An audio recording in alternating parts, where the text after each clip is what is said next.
Imagine discovering your billionaire husband's affair while you're 8 months pregnant.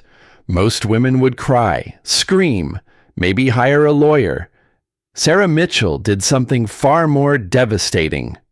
While her tech mogul husband was living it up in a $15,000 per night Maldivian villa with his Instagram model Mistress, Sarah was quietly building the most sophisticated revenge plan in corporate history.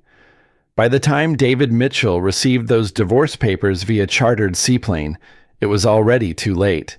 His $2.8 billion empire was about to crumble, and the quiet wife he'd underestimated was about to become his worst nightmare.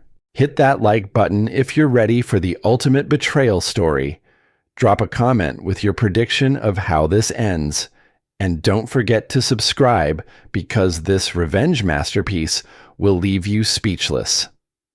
The turquoise waters of the Maldives stretched endlessly beneath the overwater bungalow, but David Mitchell wasn't admiring the view. He was admiring Jessica Reed as she posed against the infinity pool, her phone capturing what would become another viral Instagram post. At 40, David had the kind of wealth that made paradise feel like a casual Tuesday. His tech company, Cloud Tech Solutions, had just closed a $2.8 billion acquisition deal, and he was celebrating the only way he knew how. With someone who wasn't his wife, Jessica, 26 and Instagram famous, adjusted her designer bikini and smiled at the camera. She was everything Sarah wasn't. Young where Sarah was mature, carefree where Sarah was responsible, and most importantly, not 8 months pregnant with his child back in their sterile Manhattan penthouse. "Should I tag the resort?" Jessica asked, her voice carrying that breathless quality that had initially attracted him. "No tags, darling," David replied, mixing himself another drink at the villa's private bar. "We discussed this. Discretion." What Jessica didn't know was that David's definition of discretion had become increasingly flexible over the past 6 months. He'd told his pregnant wife Sarah that he was in Singapore for critical investor meetings. In reality, he was 5,000 miles away, burning through company funds on a woman who cost him $75,000 a month in gifts, travel, and a monthly consulting fee to her shell company. JR Consulting. His phone buzzed. Sarah's name appeared on the screen with a photo from their wedding day. She looked radiant then, full of hope and trust. David declined the call and silenced his phone. He had no interest in hearing about morning sickness, baby preparations, or any of the domestic concerns that had begun to feel like chains around his ankles. The villa manager appeared at the door, looking unusually nervous. "Mr. Mitchell, sir, there's been a delivery for you. Very urgent," they said. "Arrived by chartered seaplane." David frowned. Nobody knew he was here except his assistant, and she had strict instructions not to disturb him unless the company was literally on fire. He accepted the thick envelope, noting the return address, Sterling and Associates, Sarah's family attorney. "What is it, baby?" Jessica called from the pool. David tore open the envelope, expecting some routine paperwork about their estate planning or maybe documents related to the baby's trust fund. Instead, he found himself staring at papers that made his blood run cold. Petition for dissolution of marriage. Sarah Michelle Mitchell, petitioner, versus David James Mitchell, respondent. The words seemed to blur and sharpen alternately as his brain struggled to process what he was seeing. Divorce papers. His quiet, supportive pregnant wife was divorcing him. But that wasn't the worst part. Attached to the divorce petition was an emergency restraining order freezing all of his personal and business assets pending a forensic accounting investigation. His hands shook as he flipped through page after page of allegations. Breach of fiduciary duty, misappropriation of marital assets, adultery, corporate malfeasance. And there, in stark black and white, were photographs. Him and Jessica in Cabo 3 months ago. kissing on a yacht in the French Riviera, walking hand in hand through the lobby of the Four Seasons in London. The final photograph was the most damning. It showed him and Jessica on this very deck, taken sometime yesterday. The angle suggested it had been shot from a boat offshore with a telephoto lens. Sarah hadn't just discovered his affair, she'd been watching him. David's phone began buzzing incessantly. His business partner Marcus, his attorney, his bank, his assistant. The news was spreading faster than wildfire, but when Sarah's name appeared on his screen again, he answered immediately. "Sarah, what the hell is this?" "Hello, David." Her voice was calm, eerily composed. "I trust you received the papers. This is insane. You can't just freeze everything. The company, our accounts, everything we've built together." "Actually, I can, and I have. You see, David, while you've been playing house in the Maldives, I've been doing some accounting of my own. $75,000 a month to JR Consulting.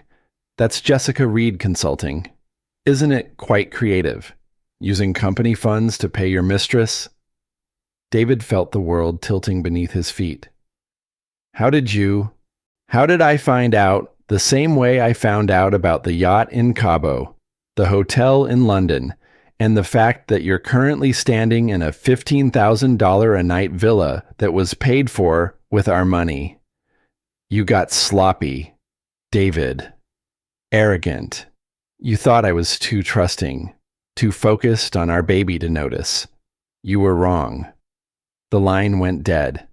David stared at his phone, then at Jessica, who was now reading the divorce papers with growing horror. "David," she whispered, "my name is in here. They know everything." As the Maldivian sun began to set, painting the sky in brilliant oranges and reds, David Mitchell realized that his paradise had just become his prison, and the woman he'd underestimated for 7 years of marriage was about to show him exactly how dangerous that mistake could be. While David was discovering the ruins of his carefully constructed life, Sarah Mitchell sat in a conference room 54 floors above downtown Seattle.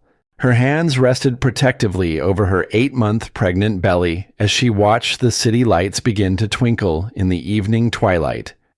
She looked nothing like a woman scorned. She looked like a general surveying a battlefield she was already winning. Across from her sat Elena Vasquez, the most feared divorce attorney on the West Coast. Elena had built her reputation dismantling the lives of powerful men who thought their money made them untouchable. Her gray hair was pulled back severely, and her eyes held the cold precision of a surgeon.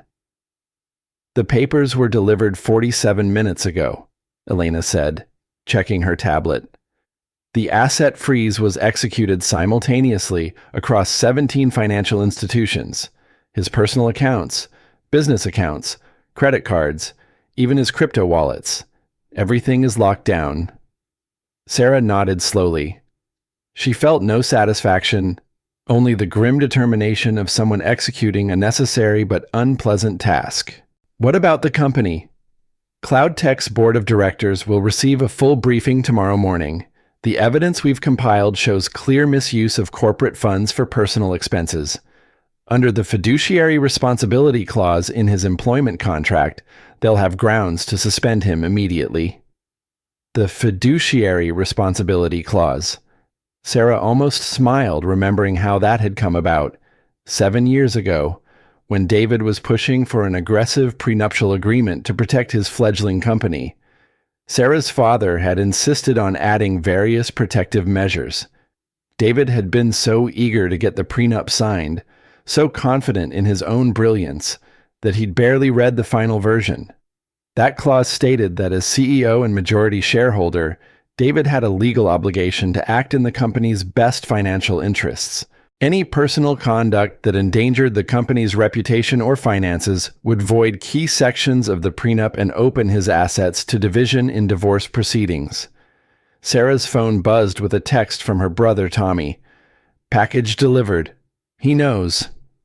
Tommy Chen had been invaluable over the past 6 months. A former Seattle police detective turned private investigator. He'd been the one to uncover the full scope of David's betrayal. It hadn't been hard. David's arrogance had made him careless. The investigation had started when Sarah noticed the recurring payments to JR Consulting while reviewing their quarterly financial statements. A simple corporate search revealed that JR Consulting was owned by Jessica Reed, a 26-year-old influencer whose Instagram showed a lifestyle far beyond what her follower count could support. From there, Tommy had traced credit card receipts, flight records, hotel bookings. David hadn't just been having an affair. He'd been funding an entirely separate life with Jessica, using money that belonged to both him and Sarah, and increasingly, money that belonged to CloudTech's shareholders.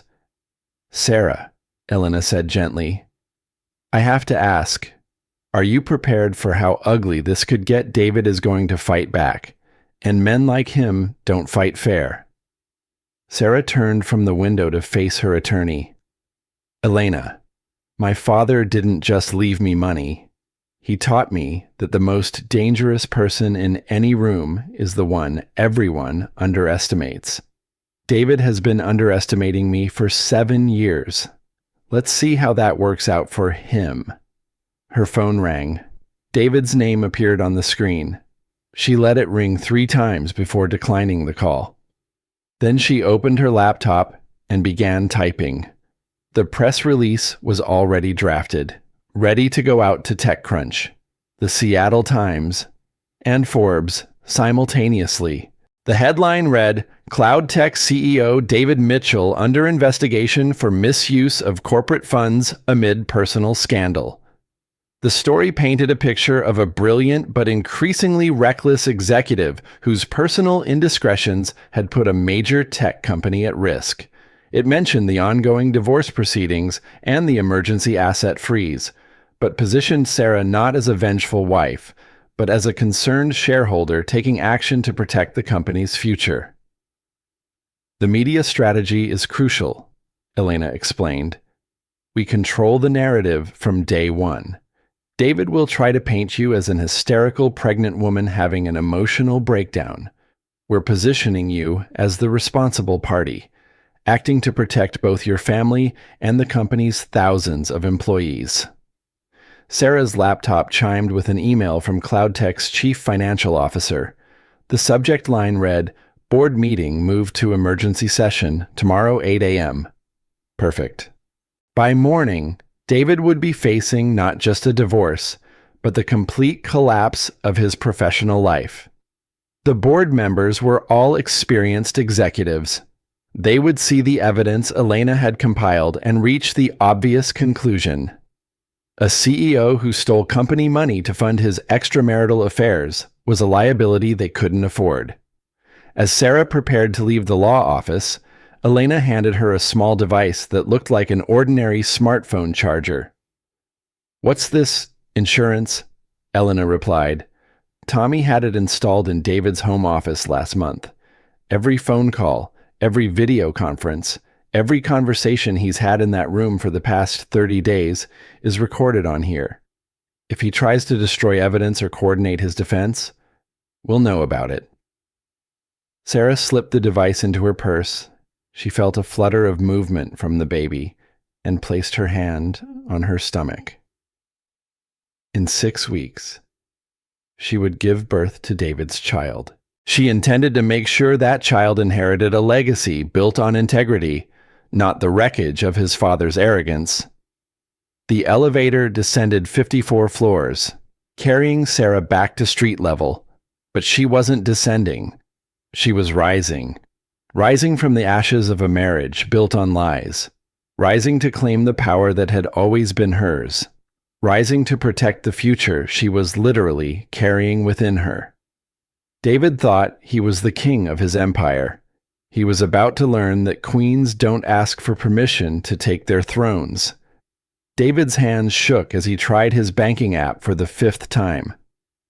"Access denied. Contact your relationship manager." The message felt like a slap across his face. He'd been banking with First Seattle for 15 years. His account typically held over $2 million. Now he couldn't access a penny. "This can't be legal," he muttered, pacing the villa's marble floor. Outside, the Maldivian sunset that had seemed so romantic an hour ago now felt like the end of the world. Jessica sat curled in a corner of the white leather sofa, still clutching the divorce papers. Her perfectly made-up face was streaked with tears, and for the first time since he'd known her, she looked her age. Young, scared, out of her depth. "David, what does this mean for me?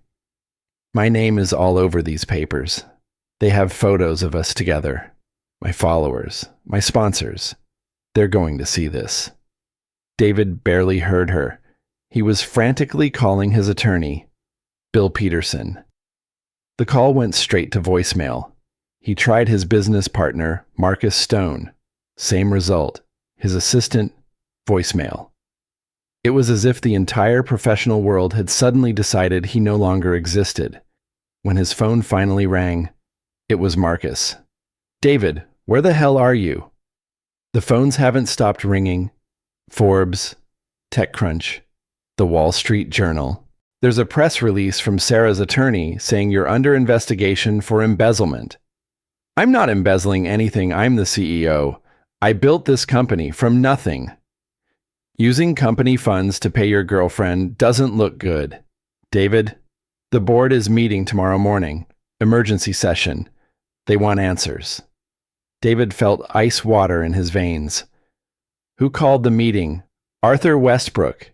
He's got the other major shareholders on board." "David, they have documentation, bank records, expense reports, travel receipts. How long has this been going on?" "Arthur Westbrook, the 60-year-old venture capitalist who owned 18% of CloudTech. He'd been Sarah's father's business partner for decades, and he'd been the one to introduce David to the old money Seattle crowd that had given him social credibility. Arthur had always been polite but distant with David, as if he could see through the tech genius persona to something less impressive underneath. "Marcus, you have to stop this meeting. Buy me time to get back and explain everything." "Explain what, exactly?" "That you've been lying to your pregnant wife while spending company money on Instagram models." "David, I've been covering for you for months, but this is beyond anything I can fix." The line went dead. David stared at his phone, feeling the familiar surge of rage that had always served him well in business negotiations. But rage required targets, and all his targets were 5,000 miles away. Jessica's phone started buzzing. She glanced at it and let out a small scream. "What now?" David snapped. "Page 6. They have the story. And TMZ. And..."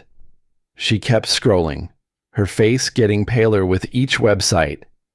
"David, they're calling me a home wrecker, a gold digger. They have pictures of the Cartier bracelet you bought me, the lease on my LA apartment. They know everything." She showed him her Instagram notifications.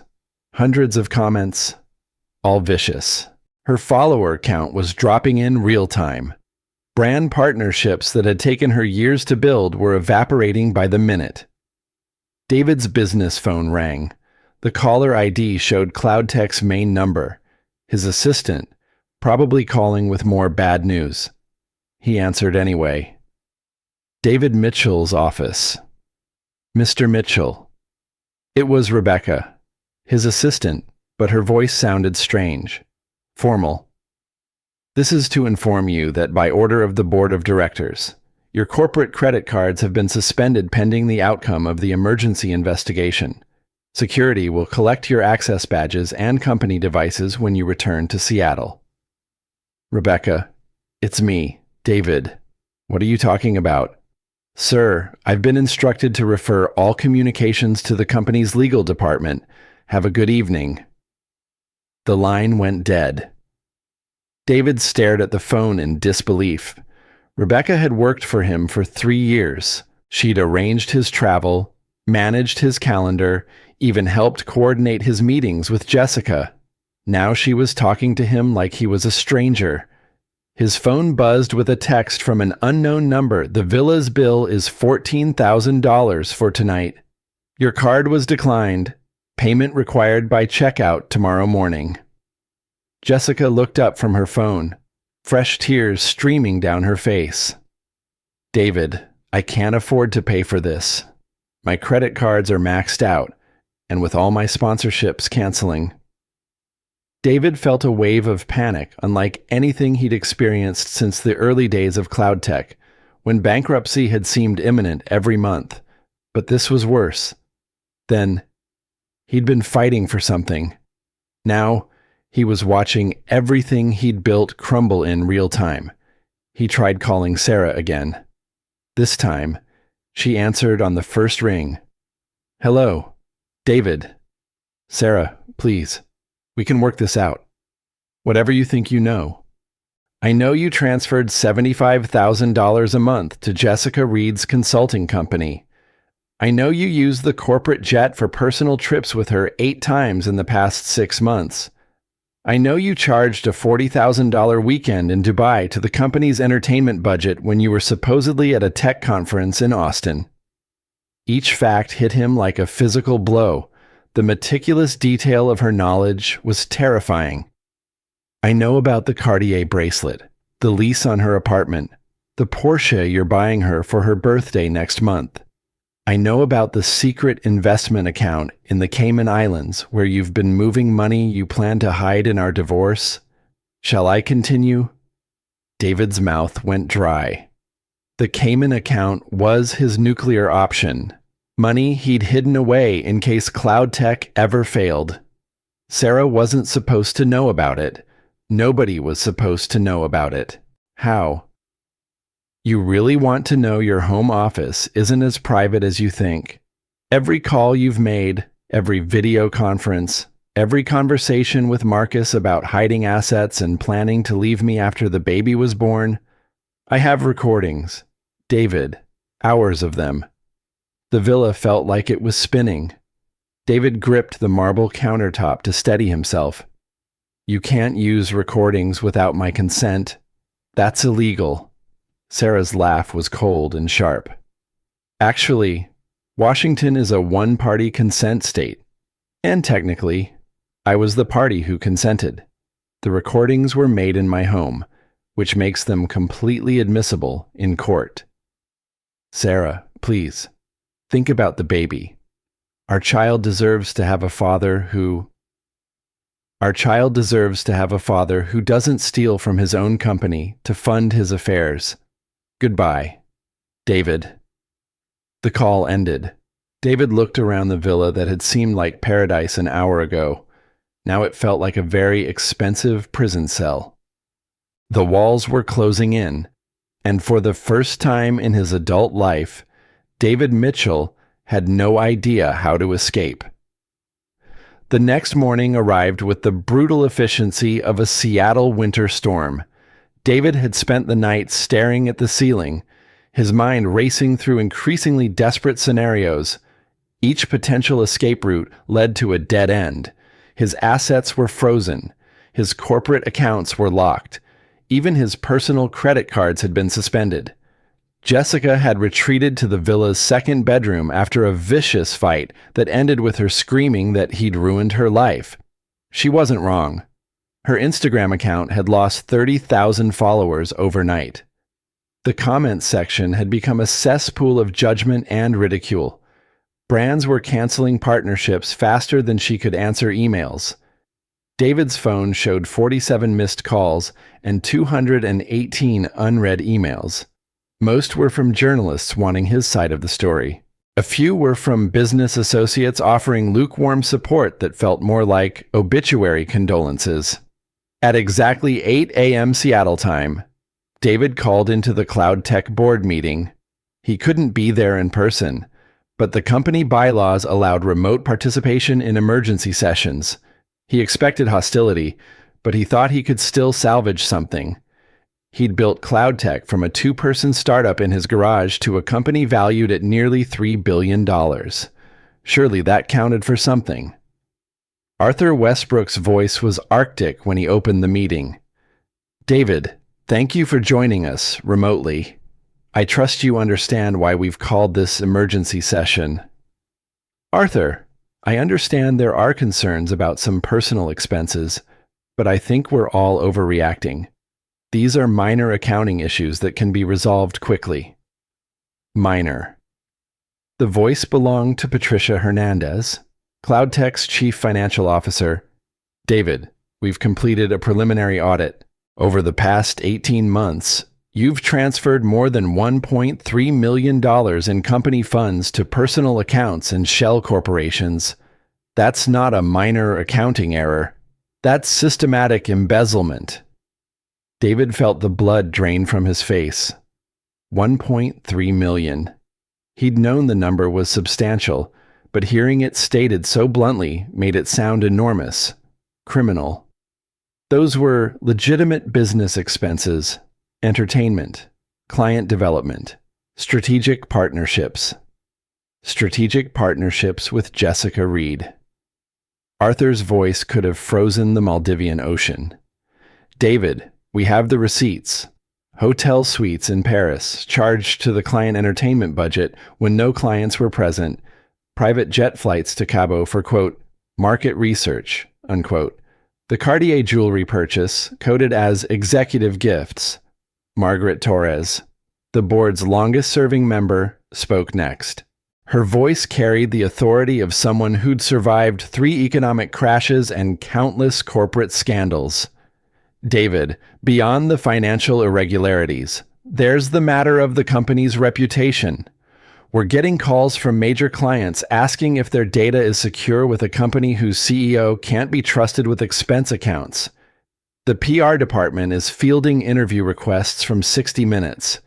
This has become a crisis that threatens the entire organization. David tried to project confidence, but his voice cracked slightly. I understand your concerns, but let's not make rash decisions. I've led this company through explosive growth. Our valuation has increased 400% under my leadership, which makes your actions even more inexcusable, Arthur replied. David, effective immediately. You are suspended from all executive duties pending the completion of a full forensic audit. The board will appoint an interim CEO within 24 hours. You can't do this to me. I built this company. I am this company. Actually, we can, and we are. The morality clause in your employment contract gives us the authority to suspend any executive whose personal conduct jeopardizes the company's interests. Using corporate funds to finance an extramarital affair definitely qualifies. The call ended with a dial tone that sounded like a death knell. David stared at his phone, trying to process what had just happened. In less than 24 hours, he'd lost his marriage, his company, and his fortune. The empire he'd spent 15 years building had collapsed faster than a house of cards in a hurricane. His phone buzzed with a text from Marcus. I'm sorry, David. The board offered me the interim CEO position. I have to think about the employees, the shareholders. You understand? David threw his phone across the room. It hit the marble wall and shattered, pieces scattering across the floor like fragments of his former life. Jessica emerged from the bedroom, her face puffy from crying. She'd traded her designer bikinis for an oversized t-shirt that made her look like a college student having a breakdown. The hotel wants payment for tonight, she said quietly. I called my agent. She dropped me. Said I'm too toxic to represent. My mom is flying in from Phoenix. She's going to help me pack up my apartment. Your apartment that I pay for? Paid for, past tense. She sat down across from him, and for a moment, the hostility between them softened into shared misery. David, what are we going to do? Before he could answer, there was another knock at the villa door. David opened it to find the hotel manager. accompanied by 2 Maldivian police officers. "Mr. Mitchell, we need to discuss your account balance. The hotel's policy requires payment for extended stays in advance. Your card has been declined multiple times, and we understand there may be legal issues preventing payment." David felt the last of his dignity evaporate. "How much do we owe? For the week's stay, including the seaplane transfer, meals, and beverages, the total is $47,800. Jessica made a small choking sound. David's mind went blank. In his entire adult life, he'd never been in a situation where he couldn't pay a bill. Even in CloudTech's early days, he'd had credit cards, emergency funds, something. Now he was standing in a $47,000 per week resort with empty pockets and a ruined credit rating.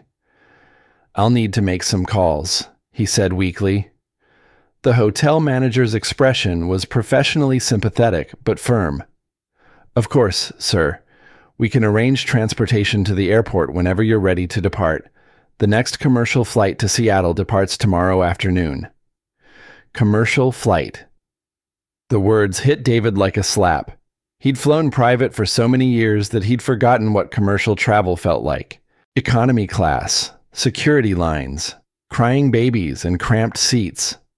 The thought of sitting in coach for 20 hours while tabloid stories about his downfall spread across social media was almost unbearable. After the manager left, David sat in silence, staring at the ocean that had once seemed like paradise. Now it looked like the edge of the world, and he was falling off. His shattered phone buzzed weakly with an incoming text. The screen was cracked, but he could make out Sarah's name and a few words. "Board meeting went well. Interim CEO announced. Flying home tomorrow. We need to talk." David closed his eyes and let the magnitude of his situation wash over him. 24 hours ago, he'd been a billionaire tech mogul celebrating the biggest deal of his career with a beautiful woman in paradise. Now he was a disgraced executive who couldn't pay his hotel bill, abandoned by his business partner, and facing potential criminal charges. The fall from grace was complete, but somehow, David suspected Sarah wasn't finished with him yet. The flight home was a special kind of torture that David wouldn't have believed possible 24 hours earlier. Trapped in seat 32F between a screaming infant and a businessman who recognized him from the news. David endured 22 hours of the worst travel experience of his life. The businessman, initially excited to meet a tech celebrity, quickly turned cold when he Googled David's name and read the headlines. "Aren't you the guy who stole from his own company?" the man had asked loudly enough for half the plane to hear. David pretended to sleep for most of the flight, but sleep was impossible. Every time he closed his eyes, he saw Sarah's calm face delivering devastating news with surgical precision. The recordings, the frozen accounts, the board meeting that had ended his career. Each memory felt like a knife twisting deeper into his chest. Jessica had taken a different flight to Los Angeles. Their partnership dissolved as quickly as it had begun. Her final words to him had been, "Don't call me, don't text me, don't exist in my life anymore." She'd spoken with the finality of someone cutting off a gangrenous limb. Landing at Seattle-Tacoma International Airport brought fresh humiliation. A small crowd of reporters waited at the gate, having somehow learned his arrival time. Camera flashes exploded in his face as he tried to push through the crowd. "David, is it true you embezzled over $1 million? How do you respond to allegations that you plan to abandon your pregnant wife? Will you be filing for bankruptcy?" David kept his head down and his mouth shut, following the advice of his new criminal defense attorney, Frank Gallows. Frank was a blunt, no-nonsense lawyer who specialized in white-collar crime. His first piece of advice had been simple: "Stop talking. Everything you say from now on will be used against you." The ride to his penthouse in Frank's beat-up Honda Civic was a stark contrast to David's usual chauffeured Bentley. Frank chain-smoked Marlboros and listened to talk radio while David slumped in the passenger seat, watching his city pass by like a foreign country. "Your wife's attorney called while you were in the air," Frank said without preamble. "They want to meet, tomorrow morning, my office." "What do they want?" "To watch you squirm. Probably. But officially, they want to discuss a global settlement. Criminal immunity in exchange for cooperation and asset forfeiture." David's penthouse felt like a museum of someone else's life. Sarah had cleared out her belongings with surgical efficiency. Her closet was empty except for wire hangers. Her office space was vacant. Even her coffee cups were gone from the kitchen cabinet. But she'd left one thing behind. Sitting on David's mahogany desk was a manila envelope with his name written in Sarah's precise handwriting. Inside were printouts of bank statements, expense reports, and travel receipts. Every transaction highlighted in yellow, every lie documented with accountant-level precision. Attached was a handwritten note. "David, I thought you should see the scope of your betrayal laid out in black and white.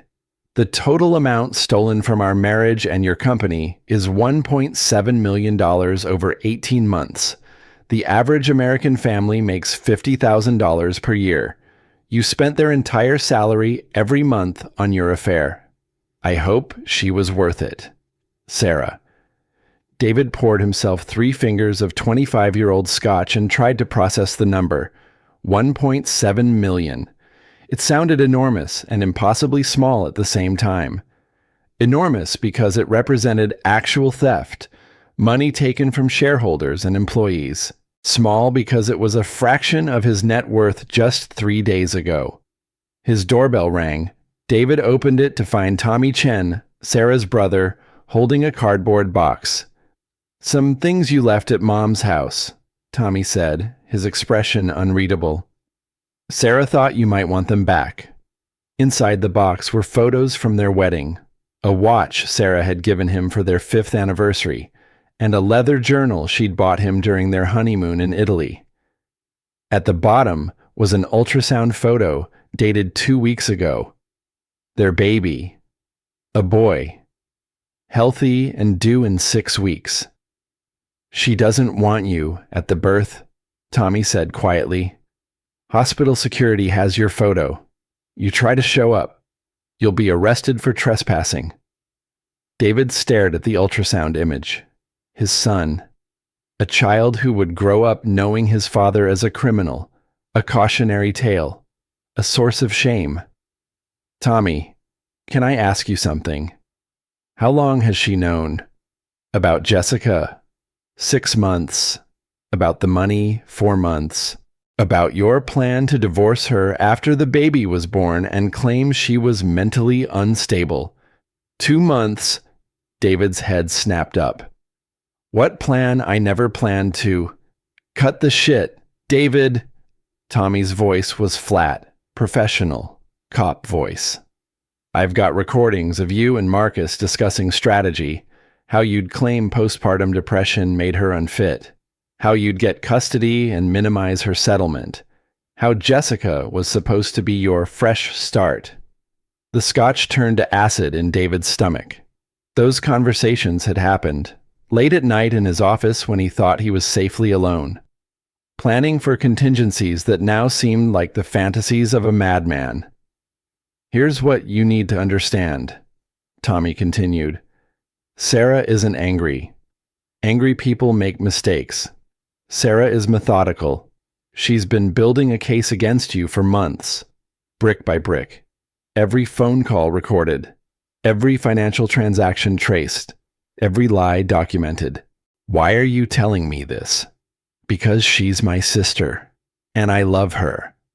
But she's also carrying my nephew, and I don't want this war to destroy her. So I'm going to give you some advice that might save you both from complete annihilation." Tommy leaned forward, his voice dropping to a whisper.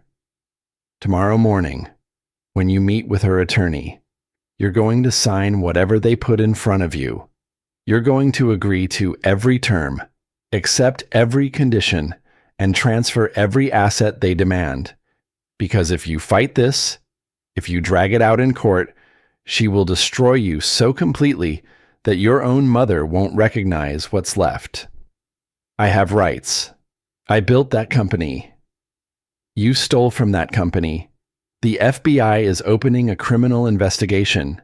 The IRS is reviewing your taxes for the past 5 years. The state attorney general is considering charges.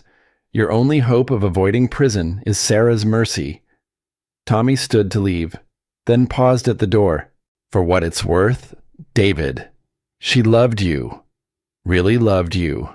When she found the first evidence of your affair, she cried for 3 days. Then she got angry. Then she got methodical.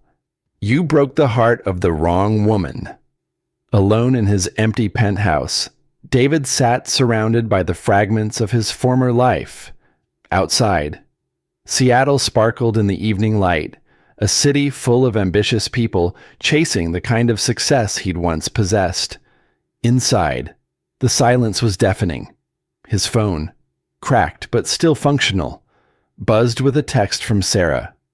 Tomorrow, 9 a.m. Frank has the address. Come prepared to sign papers. This ends tomorrow, one way or another. David finished his scotch and poured another. Tomorrow, he would sign away everything he'd spent 15 years building. His company, his fortune, his reputation, his future. All because he'd underestimated the quiet woman who'd loved him completely and trusted him absolutely. The irony was devastating. In trying to have it all, he'd lost everything. In reaching for a different life, he destroyed the one he'd had.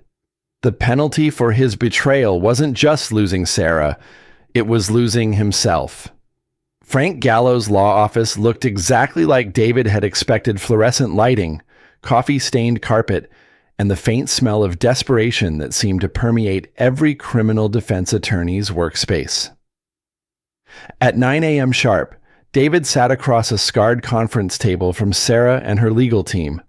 The contrast was devastating. Sarah looked radiant despite being 8 months pregnant. She wore a navy blue maternity dress that somehow made her look both maternal and formidable. Her pregnancy wasn't a weakness, it was armor. Elena Vasquez sat beside her, surrounded by file boxes and tablets, looking like a general who'd already won the war. David's side of the table felt pathetically empty. Just him and Frank, who'd warned him that morning to keep your mouth shut and sign whatever they put in front of you. Thank you all for coming, Elena began, her voice crisp and professional. We're here to resolve this matter quickly and completely.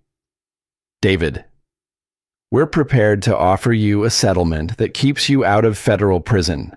I suggest you listen carefully. She slid a thick document across the table. The title read, Global Settlement Agreement and Criminal Immunity Arrangement.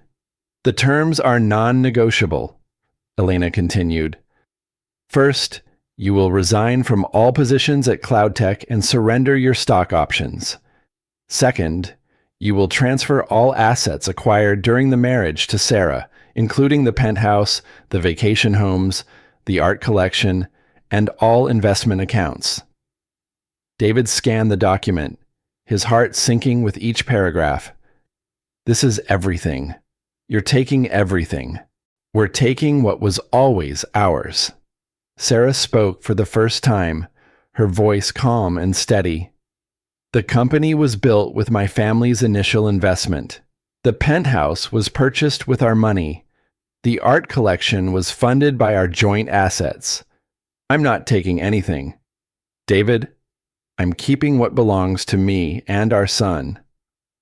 Third, Elena continued, you will cooperate fully with the federal investigation into CloudTech's finances. You will testify honestly about your use of corporate funds and provide access to all accounts, including the Cayman Islands holdings you thought were secret. David's face went pale. The Cayman account had been his final escape hatch. $2 million he'd hidden away for exactly this kind of disaster. How did they know about it? Fourth, you will make no public statements about Sarah, the divorce, or the reasons for your resignation. Any violation of this non-disclosure agreement will void your criminal immunity and trigger automatic criminal prosecution. Frank leaned over and whispered urgently in David's ear, "Take the deal. The federal prosecutor has enough evidence to put you away for 10 years. Wire fraud, embezzlement, securities violations. This is your only chance to stay out of prison." "What do I get out of this?" David asked weakly. "Freedom," Elena replied. "You get to walk away without criminal charges.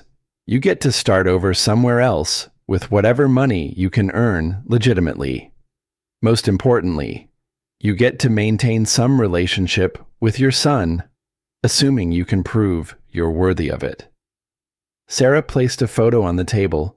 It was a recent ultrasound image showing their baby's face in remarkable detail. "His name is going to be Thomas, after my father. He'll carry the Mitchell name, but he'll be raised to understand that character matters more than money."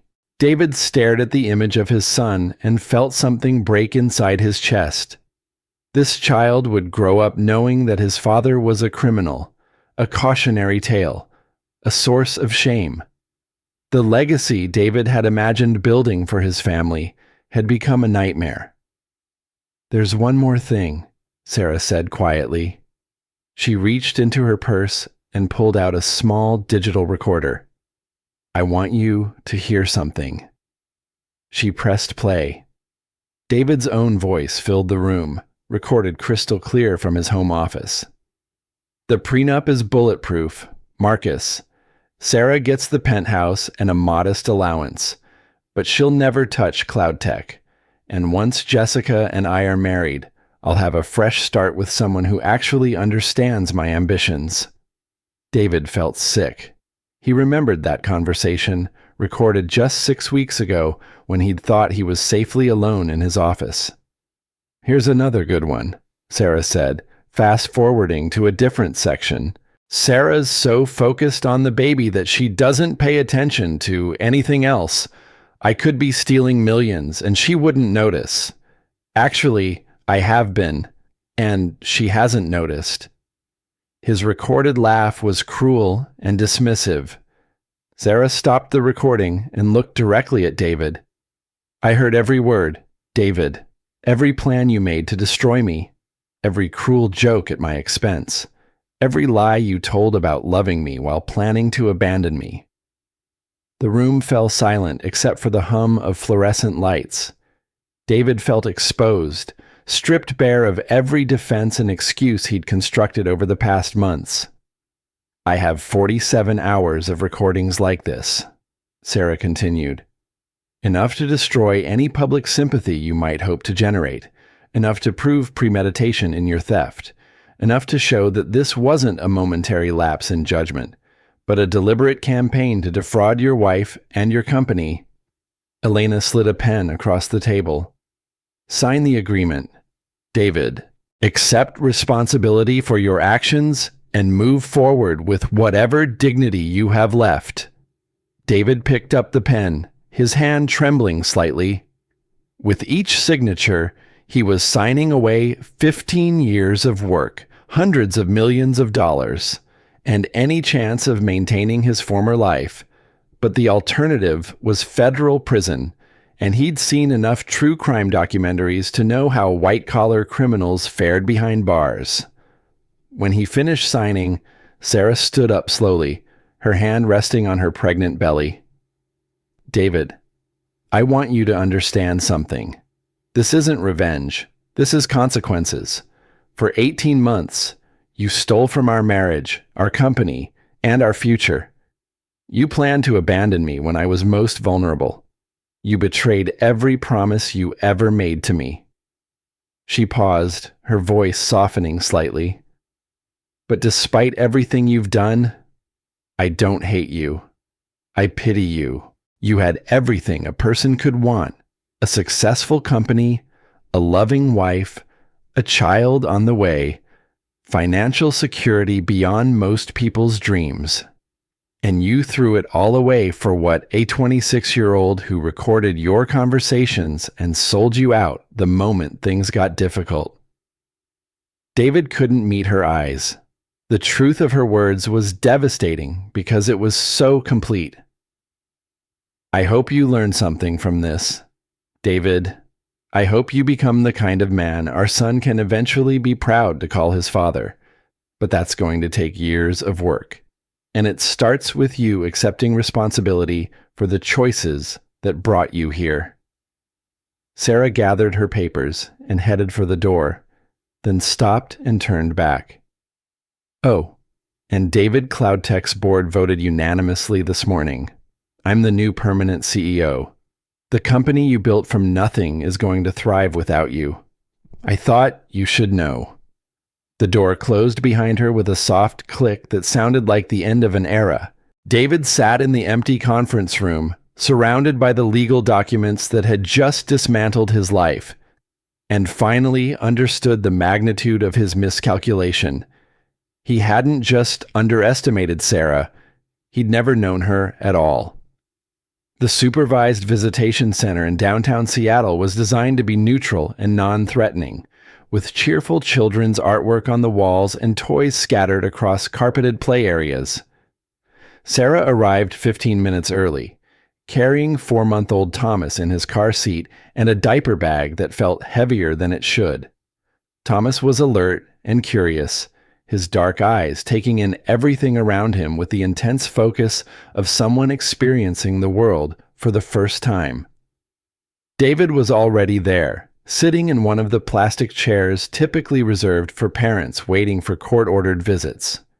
He looked different, thinner, older, wearing clothes that were clean but inexpensive. The designer suits and luxury watches were gone, replaced by khakis and a button-down shirt that looked like it came from Target. "Hello, Sarah." His voice was quiet, uncertain. "Thank you for bringing him." Sarah nodded to the court-appointed supervisor, Dr. Patricia Williams. 2 hours, as agreed. I'll be back at 4. She lifted Thomas from his car seat and held him for a moment, breathing in that unique baby smell that had become her favorite scent in the world. Then, with a mixture of reluctance and determination, she handed him to his father. David's hands shook slightly as he took his son. "He's so much bigger than in the photos you sent. He's growing fast. He started sleeping through the night last week, which has been a blessing." "I brought some things," David said, gesturing to a small bag beside his chair. "Books, mostly. Some toys. I wasn't sure what 4-month-olds like. He likes being read to, and he's fascinated by anything that makes noise or has bright colors." 2 hours later, Sarah returned to find David sitting on the floor with Thomas propped against his legs, reading from a picture book about farm animals. The baby was making happy gurgling sounds, reaching toward the colorful illustrations. "How did it go?" Sarah asked Dr. Williams. "Very well." David was attentive and gentle. Thomas seemed comfortable with him. They spent time reading, and David changed his diaper when needed. No issues at all. David looked up from the book, and Sarah was surprised to see tears in his eyes. "He smiled at me," he said softly. "When I was reading about the cow, he actually smiled." Sarah felt her chest tighten. Despite everything David had done, she could see genuine love in his expression as he looked at their son. Over the following weeks, a pattern developed. David arrived early for each visit, always prepared with age-appropriate activities and questions about Thomas's development. He learned about feeding schedules and sleep patterns. He practiced diaper changes under Dr. Williams' supervision until he could do them smoothly. Most importantly, he never asked Sarah about herself, her dating life, or whether she'd consider reconciliation. He seemed to understand that his focus needed to be entirely on building a relationship with his son, not trying to rebuild the marriage he destroyed. "He's consistent," Dr. Williams reported after the sixth visit. Punctual, prepared, and genuinely engaged with Thomas. The baby is definitely becoming attached to him. He smiles immediately when he sees David now. Sarah had noticed the same thing. Thomas's face would light up when he spotted his father, and he'd reach toward David with the eager anticipation of a child who'd learned to associate someone with positive experiences. "Is he ready for unsupervised visits?" Sarah asked.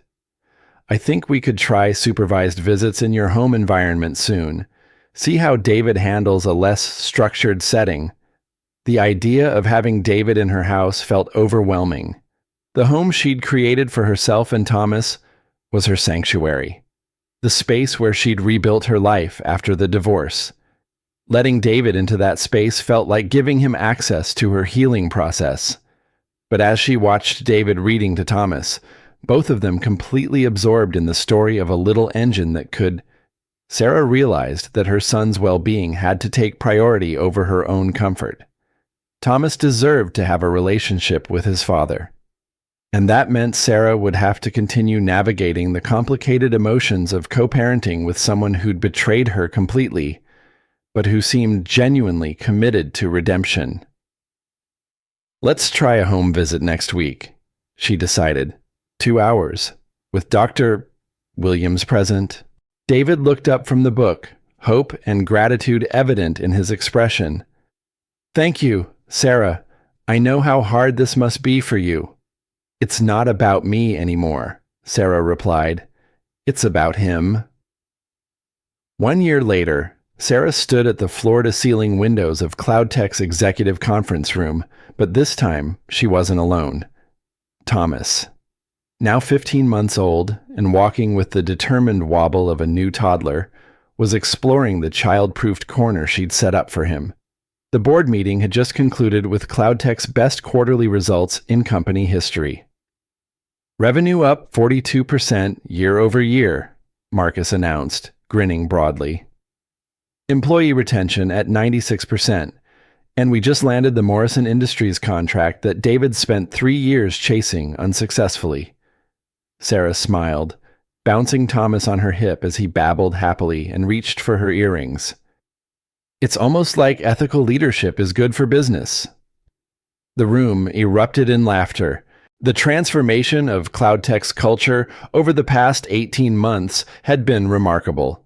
Sarah had implemented radical transparency in financial reporting, created an anonymous ethics hotline, and instituted profit sharing that extended to every employee. "How are the unsupervised visits going?"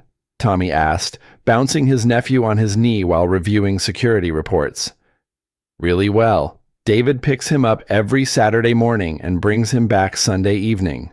Thomas adores him, and David has become a real father, present, patient, thoughtful. It's like losing everything forced him to figure out who he actually wanted to be." It had taken 6 more months of supervised visits before Sarah felt comfortable allowing David to take Thomas overnight. But the man who showed up every weekend was consistently different from the one she'd divorced. He lived in a modest apartment in Portland, worked as a software consultant for small businesses, and had completed over a year of intensive therapy. Most importantly, he never asked Sarah for anything beyond time with their son. No requests for money, no attempts at reconciliation, no suggestions that they could be a family again. He seemed to understand that his role in her life was limited to co-parenting, and he respected those boundaries completely. Her phone buzzed with a text from David. "Thomas walked from the couch to the coffee table yesterday. 3 whole steps. I got it on video." As the meeting dispersed, Sarah gathered Thomas's toys and prepared for her afternoon interview with Harvard Business Review. She'd learned to schedule important meetings during his nap time when possible. "Sarah." Marcus lingered behind, his expression serious. "There's a venture capital firm in San Francisco that's offered me a partner position. It's an incredible opportunity, but it would mean leaving CloudTech." Sarah felt a pang of loss, but tried to keep her expression neutral. "What does your gut tell you?" "That I should take it," I've learned everything I can here, and I think it's time for a new challenge. Marcus, you don't owe Cloud Tech your entire career. We'll miss you terribly, but if this is the right move for your future, you should take it. That evening, as Sarah got Thomas ready for bed, her phone rang. David's name appeared on the screen. "Hi," she answered. "Is everything okay?" "Everything's fine. I wanted to let you know that I got some news today. The nonprofit I've been volunteering with offered me a full-time position as their director of technology programs. It helps formerly incarcerated people start tech careers." Sarah felt a smile spread across her face.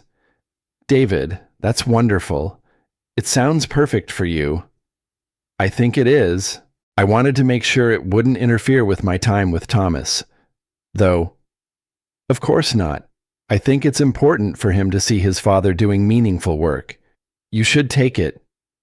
"Thank you, Sarah, for everything. I know I've said it before, but I need you to know how grateful I am for the chance to be in Thomas's life." After the call ended, Sarah held Thomas close and reflected on the strange journey that had brought them to this point. 2 years ago, she'd been a betrayed wife facing the collapse of everything she thought she knew about her life. Today, she was the CEO of a thriving company, the mother of a happy toddler, and an example of how someone could transform catastrophe into opportunity. Standing at her living room window, Sarah looked out at the quiet street where she'd built her new life. In 18 months, she'd gone from betrayed wife to successful CEO, from victim to victor. But the real victory wasn't business success or media recognition. It was quiet moments like this, with her sleeping son upstairs, knowing she'd built something solid from wreckage. Elena texted, "Saw the Netflix documentary premiere announcement. So proud. Your father would be amazed by the woman you've become." Sarah remembered her father's advice about being the person everyone underestimated. Real power came from knowing your own worth and refusing to let anyone diminish it. Tomorrow would bring new challenges, board meetings and toddler tantrums, interviews and bedtime stories.